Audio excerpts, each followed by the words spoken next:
السلام علیکم ورحمۃ اللہ وبرکاتہ۔ بسم اللہ الرحمن الرحیم۔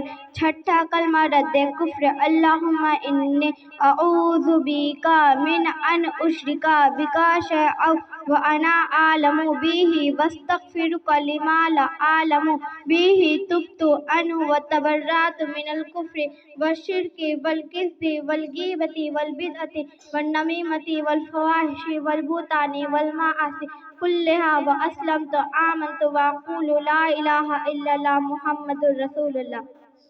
اے اللہ، میں تیری پناہ مانگتا ہوں اس بات سے کہ کسی شے کو جان بوجھ کر تیرا شریک بناؤں، اور بخشش مانگتا ہوں تجھ سے اس شرک کی جسے میں نہیں جانتا اور میں نے اس سے توبہ کی اور بیزار ہوا۔ کفر، شرک، جھوٹ، غیبت، بدعت، چغلی اور بے حیائی کے کاموں سے اور بہتان باندھنے سے اور تمام گناہوں سے، اور میں اسلام لایا اور میں کہتا ہوں اللہ کے سوا کوئی عبادت کے لائق نہیں اور محمد صلی اللہ تعالیٰ علیہ وسلم اللہ کے رسول ہے۔